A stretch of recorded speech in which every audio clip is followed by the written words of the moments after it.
זיניקו.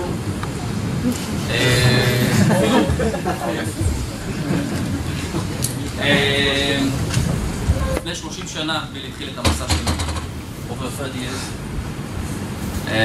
ו100 מיליון איש צפו בסרטים שלו עד כה.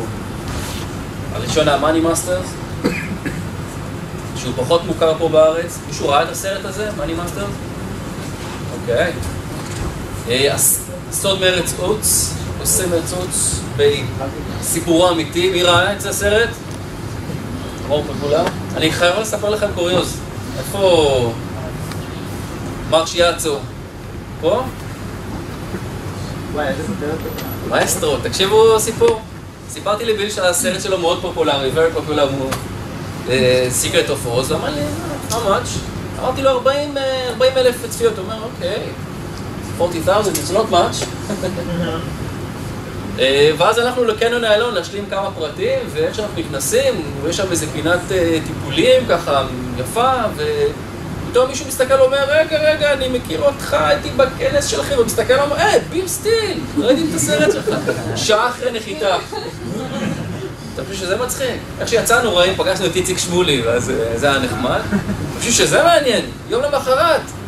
הלכנו לסיור בירושלים, ונכנסנו לקבר דוד שם, שזה בית כנסת, פתאום מישהו קם ואומר לי, תגיד, אתם עוקבים אחריי? לא בחור. העיקר שיצא על חשבון הבית, נכון? On the house, yeah. I won't take much of your time. He's got a special presentation for us and some of his new movie. לביל יש סרט חדש שנקרא The Jekyll Island. ממש עכשיו הייתה הפקה ממש איך שהוא הגיע, זה עוד חם, תרצפו לראות בו כמה קטעים מהסרט החדש, והוא ידבר על הנושא שלו. Thank you, ביל. מי הולך לעשות תרגום? אחלה. יש לכם פה תרגום סימולטני, טכנולוגיה. כן, it's yours. Hi everybody. So I take it that more people saw The Secret of Oz?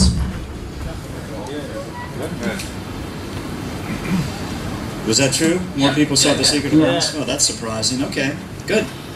Well, anyway, hi. It's a tremendous honor for me to be here in Israel. I'm a Christian myself, and every Christian dreams of coming to Israel at some point. It's almost like Mecca. But so I'm just so grateful to the monetary change movement folks for bringing me here. It's wonderful to see you. It's amazing that there's this many people interested in monetary reform. I had no idea. I found out once I got on the ground that the vast majority, probably of everybody in this room, only came to understand some of this in the past year. Is that true? Yeah. Well, that's wonderful. My theory is that there is a tipping point coming. And a tipping point in politics is an event where it seems like nothing's happening, all of a sudden, boom. And then everybody says, oh, well, we knew that all along. That's the point that's coming. For example, last November, I was in Kuala Lumpur, Malaysia, speaking. I was the lead speaker at a convention called the Third World Conference on Riba. Riba means interest, which of course is forbidden in both the Christian and the Muslim faiths several hundred years ago, and now that's been lost to Christianity. There you go, sorry. In any case, it was the largest crowd I've ever spoken to. There were 600 people in the room, and half of them were students. And they would come up and say, oh, money masters, money masters. You know, and I didn't understand, but this is coming on in every country, all over the world. Everybody's coming to the same realization. Why? Because they know that the current solutions that are being offered are not working. And so they know something else has to happen. So this tipping point is going to come. It's going to come in Israel. It's going to come in every nation. Right now, I think the two nations that are in the lead as far as being candidates to be the first nation to tip would be Israel and Iceland. So I think you might be much closer than you know.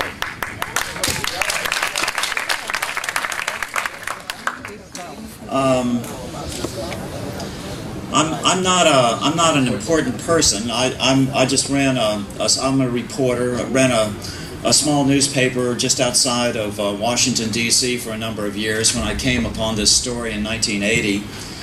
And I didn't know quite what to make of it. It took me about 12 years to become unconfused enough to write a book about it. My first book I wrote in 1992.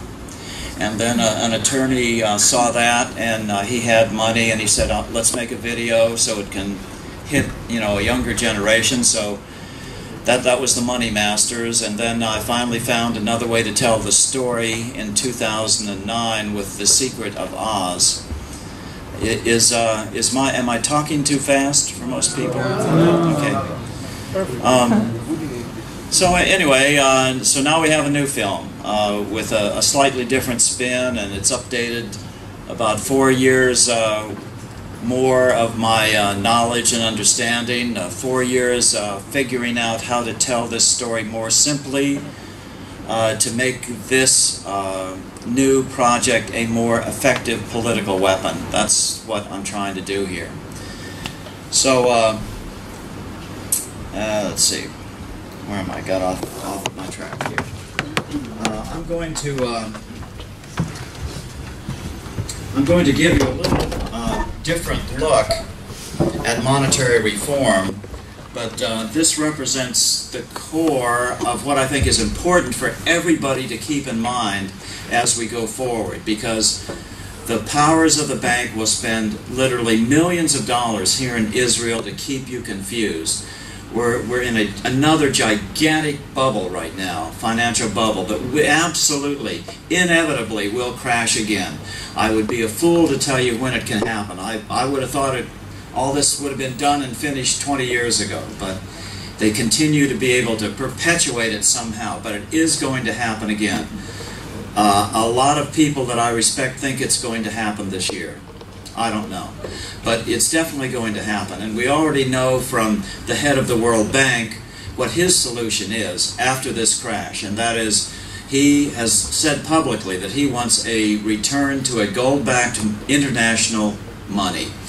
That is the biggest possible mistake we could all make. And if I can do one thing here, it would be to convince you that at this time, this horrible time that is absolutely inevitably coming, do not fall for this false solution of a gold-backed money.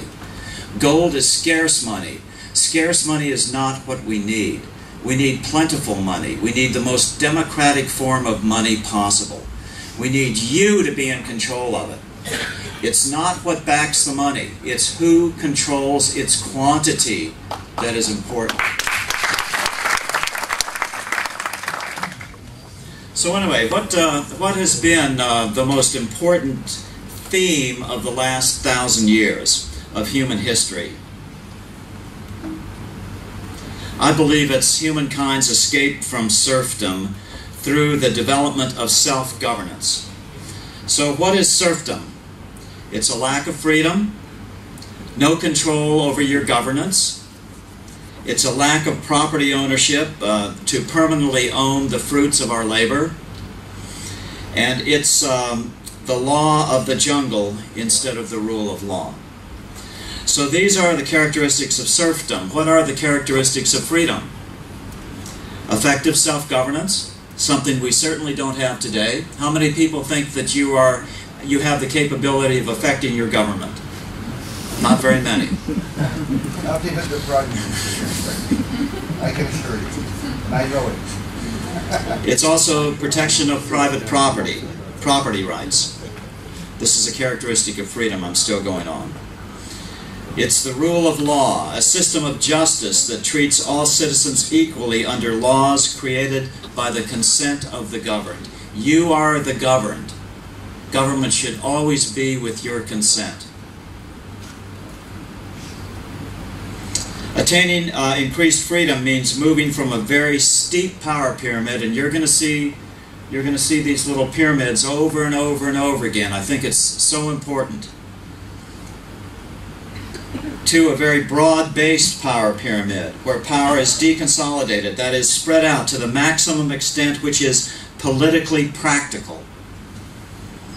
And it's not a hard line. In every country and every culture, That's a line that is yet to be defined. How far can we take a democratic government and still be practical?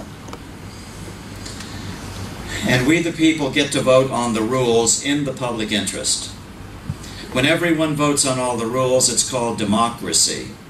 When we elect people we trust to represent us to make the rules, it's called a republic or a commonwealth. Then there's another form. That's anarchy, the lack of any government. Anarchists believe that humans are incapable of effective self-governance. Does anyone here believe that? If that's true, and I don't want to embarrass you, but if that's true, then we might as well fold up our tents and go home tonight. It can't be true. If there's the second thing that I'd like to impress upon you, it's that that can't be true. We have to be able to self-govern. The anarchist belief system is that governments rule over the populace by force of arms and therefore are basically illegitimate. Anarchists completely ignore the fact that self-governance has been an essential part of humankind's escape from serfdom. This may seem like Government 101, but this is a very important distinction because it confuses a lot of people. Some versions of this anarchist view dominate about 1/3 of the Libertarian Party in the United States. And some of you may know I ran I was a candidate for President of the United States on the Libertarian ticket and didn't make it. And didn't expect to win. In fact, I was surprised I got as much support as I did because I thought probably all libertarians were anarchists, but it's not true. It's only about 1/3 of the hardcore. The rest are people just like you who don't have another option in the United States, so they're trying to form up something new with the Libertarian Party, so I'm not sure whether I'll do it again. A lot of people want me to do it again, but it's very challenging, very difficult, physically very demanding. So, this causes a lot of confusion, so it has to be made clear where the libertarians are right or where the anarchists are right and where they are wrong. Now, the basic tenet is that, of course, they want to abolish government. Now, I know this doesn't make much sense. Why start a political party whose core belief is to abolish government? Now, I agree with them that governments in general are out of control, but out of whose control? Does government today look more like this, where power is spread out broadly among the people? Or does it look more like this, where very few people share the political power at the bottom layers, and the bottom layers feel far removed from the decision makers? Certainly, this is a symbol of governments today worldwide. So yes, power is getting more and more consolidated with every passing year. As a result, most people don't feel that they have a say in their governments today, in their governance today. This consolidation of power is moving so fast now that most people can even see it. They just don't know what to do about it. I say there's only one way to get from here to here, and that's to take government back, not to discard self-governance altogether. Why? The old saying is that power hates a vacuum. If we, the little people, don't move in collectively to form some sort of governance in the public interest, then there is one power out there that will inevitably and rapidly seize power like a hungry wolf, and that power is the money power. The money masters want to discredit self-governance as obsolete, an anachronism, an experiment that has failed. They love it when Congress polls record-low numbers in the United States. That's why they trumpet these numbers from their controlled media. I could never figure out why in the world there's such an emphasis on Congress has such low numbers. So what else are you going to do, for goodness sakes? Because self-governance, the reason they trumpet it, they want to abandon self-governance And the reason they want to do that is because self-governance is the only effective competition. Remember what John D. Rockefeller, remember what his motto was. Competition is sin. The money masters will always, always, always use their great wealth to seek to control the political power with their money power. I agree with one of the main authors of the U.S. Constitution, and this is probably the most important quote I'll put up tonight, even though it's difficult reading, even when English is your first language. It was written by Gouverneur Morris, who is the main author of the U.S. Constitution, and it puts in perfect perspective what our attitude towards the super wealthy people should be. We don't want to kill them, we don't want to steal their wealth, no. The rich will strive to establish their dominion and enslave the rest. They always did, they always will. They will have the same effect here as elsewhere if we do not, by the power of government, keep them in their proper spheres. And that proper sphere, for example, was elucidated by William Jennings Bryan in the most famous political speech in American history at a political convention. It was called the Cross of Gold speech. And and I think I actually quote it later on. I just can't help myself quoting it again, or at least paraphrasing it again. And that is, it's not that government should get out of the banking business. It's that bankers should get out of the governing business. That's what this is all about tonight. That's what I'm all about tonight.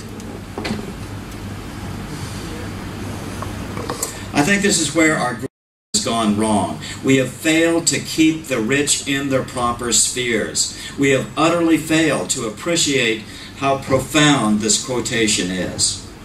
So freedom is never just given to us forever. It has to be continually struggled for. But you can't do it this way, through violence. That only leads to yet another incarnation of this steep power pyramid. The only way to regain freedom permanently is this, a power pyramid that is broadly based. This means government by the consent of the governed.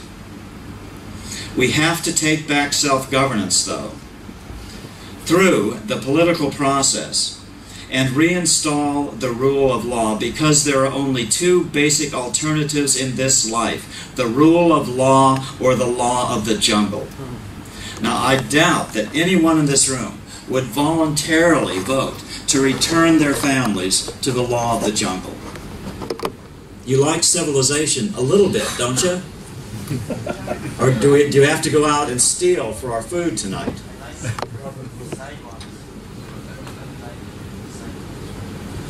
The anarchists call me a statist for this view. No, I just believe that history has shown that the only way to avoid this is with this, self-governance, broad-based, where the people are the sovereigns, and we grant limited powers to government through this, a declaration of our rights as human citizens, followed by a constitution which specifically turns over some of these rights to a government of the people, by the people, and for the people. And I was shocked to find out that Israel doesn't really have a constitution, but I guess that's a level of complexity I don't want to tackle right now. Neither does anyone else in the government. It's okay. In English history, self-governance, for the most part, started with this guy. His name was King Henry I. He was the first Norman king of England, known as the Lion of Justice. He was the son of William the Conqueror and the grandfather of Richard the Lionhearted. I understand that you all know of Richard the Lionhearted because he fought battles here. Henry took the English throne in 1100 AD. At that time, 90% of the peasants were under serfdom, which means they owned no property. They basically worked for the company store. Henry was an interesting guy. He was the first English monarch to start this deconsolidation of power process that eventually led to serfdom being outlawed in England nearly 500 years later. In 1100 AD, he proclaimed the Charter of Liberties, also known in English history as the Coronation Charter, because it was issued on the day he was crowned. The Charter of Liberties was revolutionary. It was the founding document in English law and served as the forerunner for the Magna Carta, which was issued 215 years later. The difference with the Magna Carta was that it was forced upon King John by his nobles, where the Charter of Liberties was given voluntarily. King Henry was smart enough to realize that the Charter of Liberties would be worthless unless he broke the power the money masters held over the most basic necessity of a nation, money, the medium of exchange we all need to trade for things we need. So in Declaration number 5, King Henry forbid the most common form of usury of that day. It was called seigniorage, by anyone but the sovereign. Seigniorage is the ability to make a profit on the issuance of money. This is, of course, exactly what commercial banks today are doing when they practice fractional reserve lending. Okay, now I'm going to play a little piece of video from the new movie on fractional reserve lending.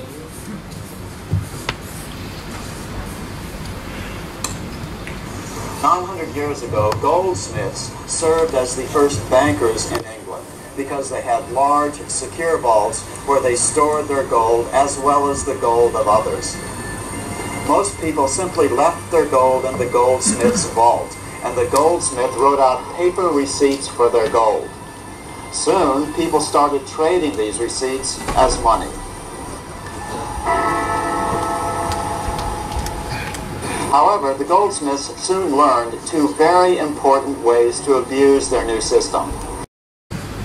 Fractional reserve lending was started out by the ancient goldsmiths. Oh, I don't have to do that because I could play the video. This is my backup plan.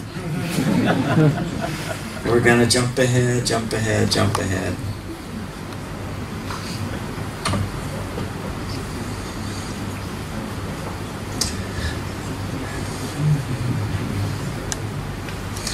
Well, of course, fractional reserve lending is fraud, and so letting the goldsmiths decide how much money there is in society is a really silly way to run a monetary system.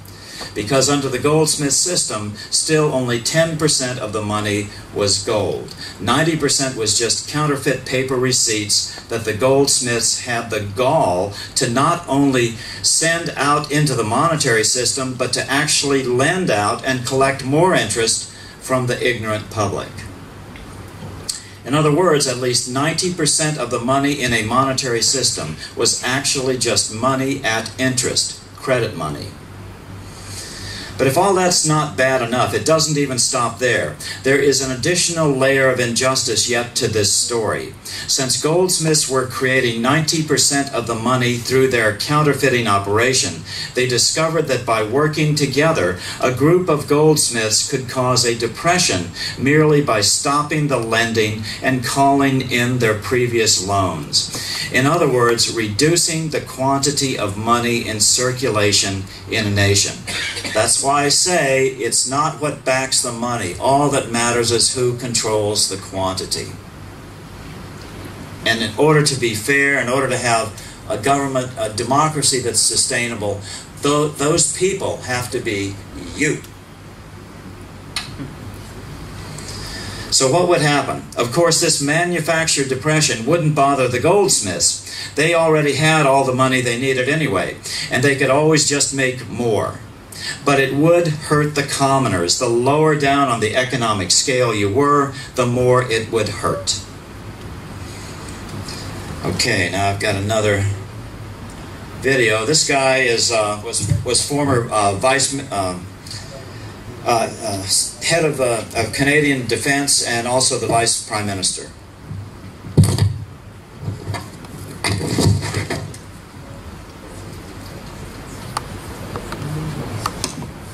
Just think of it, a system where some people, because they have a special license to do it, can lend the same money 5, 10, 15, or 20 times to that many different people or companies or governments and collect interest on it from each one of them. Well, this is just grand larceny. Good old Paul Hellyer. So these money contractions hurt the vast majority, the peasants, the serfs the most. And if things got bad enough, people would start to starve. Remember, the goldsmiths were completely capable of eliminating the depression merely by lending more money back into the economy. Today, the money masters try to convince the public that depressions just happen. They say it's part of the business cycle, an economic cycle as uncontrollable as the transits of Uranus. I say there is no business cycle that can ever lead to a depression. In a debt money system where banks are in control over the vast majority of national money, all depressions, all recessions can be completely stopped dead in their tracks at any time merely by commercial banks lending out more money. Of course, that would all change if we could get out of this debt money box. Now let's leap forward 800 years to the J.P. Morgan era to see this at work. On March 11, 1891, the nation was theoretically on a gold money system, but there were some other silver certificates and greenbacks still in circulation. Greenbacks were the right kind of money issued by Abraham Lincoln. They were debt-free, government-issued money. However, only a small percentage of the money supply was actually allowed to be greenbacks. Interestingly enough, Congress never killed the quantity of greenbacks, and they're actually still legal tender today, although they no longer circulate because they're now collector's items, so they've all been snatched out of circulation. The vast majority of money was counterfeit money created by banks in the form of loans. Loans where they hadn't actually loaned out any real money. They just made it up as bookkeeping entries. In any case, on March 11, 1891, a memorandum was circulated to bankers by the American Bankers Association instructing bankers to create a depression on a certain date 3 years in the future. On September 1st, 1894, we will not renew our loans under any consideration. On September 1st, we will demand our money. We will foreclose and become mortgagees in possession.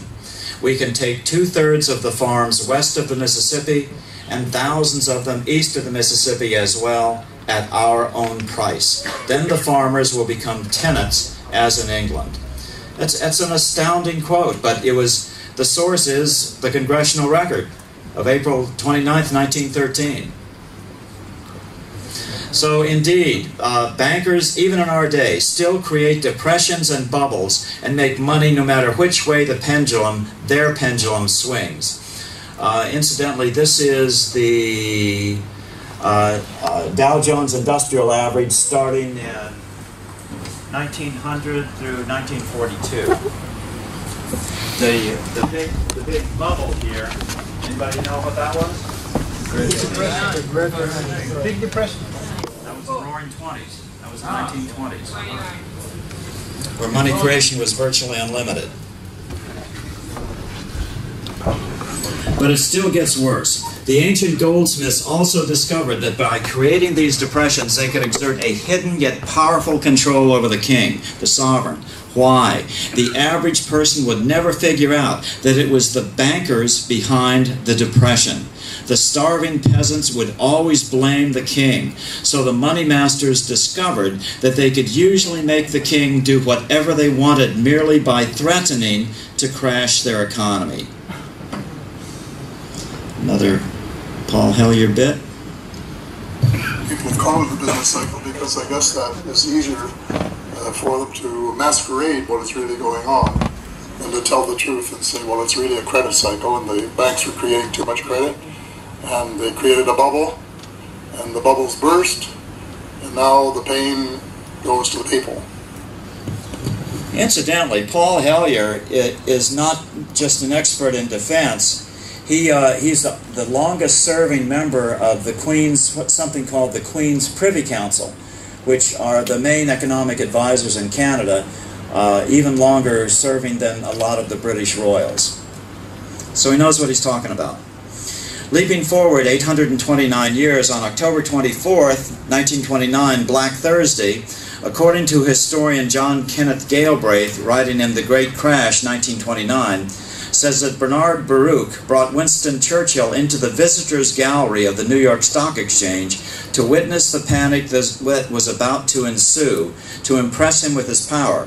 Churchill was then British Chancellor of the Exchequer, the equivalent of the American Secretary of Treasury. Congressman Lewis McFadden, chairman of the House Committee on Banking and Currency from 1920 to 1931, knew whom to blame the stock market crash on. He accused the Federal Reserve and the international bankers of orchestrating the crash. It was not accidental. It was a carefully contrived occurrence. The international bankers sought to bring about a condition of despair here so that they might emerge as rulers of us all. So the point is that down through the centuries, call them the money masters, call them the goldsmiths, call them the money trust, or simply call them the big bankers. It's the same game played over and over, and all they have to do to keep this scheme going is to divert you, the public, from figuring out the root cause of the problem. And as we will see, in today's world, the Fed spends about $500 million a year doing just that, to keep the American academic community from telling we the people the truth. And this goes to the question of, if all this is true, how come we don't know about it? How come we haven't heard about it before? How come it's not on every TV set? There's a reason for that, and I'll explain that in just a minute. Oops. So back to King Henry. He finally saw through this ability of the goldsmiths to affect his political power by using their money power against him. The natural solution was, why the heck am I letting these thieves not only control me, but make a fortune doing it? So he decided to put a stop to it, or at least take back some of that power. How? By creating a complementary currency, this one issued by the government, the king. And this was the currency. They were called tally sticks. They were simple sticks of polished hazelwood with notches cut into them. The notches were cut to a certain size to denote the amount. Then the king would split the stick lengthwise down the middle, because hazelwood splits very nicely. He would keep one half as a proof of payment. It was kind of an anti-counterfeiting device. Since everyone had these receipts and everyone had to pay taxes, these receipts, these sticks of wood, began circulating as money. And it was the only form of money most serfs had. They were too poor to own gold. Gold has always been the money of the rich man, not the poor man. The poor had no money other than the fruits of their labors, things they could trade in the market like milk, eggs, vegetables, handmade items. But it wasn't money. You had to go and trade it. And it was difficult to make change if all you had to trade was a cow. That was a monetary reform joke. We're kind of hurting for humor in this community, so we have to milk it as much as we can.